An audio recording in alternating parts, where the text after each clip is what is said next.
Tere! Minu nimi on Mihkel Sander ja ma räägin ventilaatori tüüpidest ja nende omadustest. Sissejuhatus.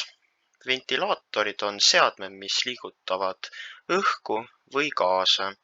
Neid kasutatakse väga laialdiselt kodudes, kontorites, tööstustes ja transpordis. Ventilaatorid aitavad jahutada, ventileerida ja tagada õhuvahetust. Oluline on teada, milline ventilaator sobib millise olukorraga. See sõltub näiteks vajatavast rõhust või õhukogusest. Radiaalventilaator. Ehitus. Õhk siseneb ventilaatori keskelt ja suunatakse labade abil radiaalselt väljapoole. Töö põhimõte. Õhk kiireneb pöörleva rootori mõjul ja suunatakse spiraalkorpuse kaudu välja. Eelised. Suur rõhutõus sobib tolmuse või saastatud õhu liigutamiseks. Puudused.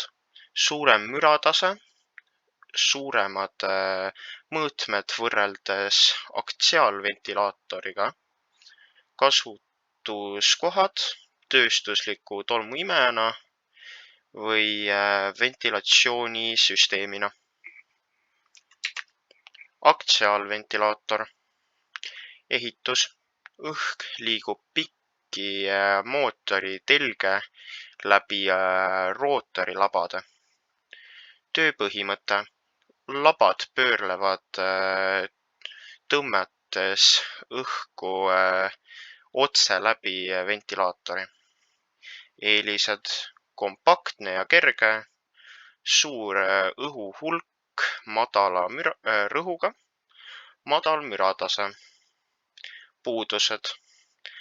Väike rõhutõus ei sobi hästi kõrge takistusega süsteemidesse. Kasutuskohad.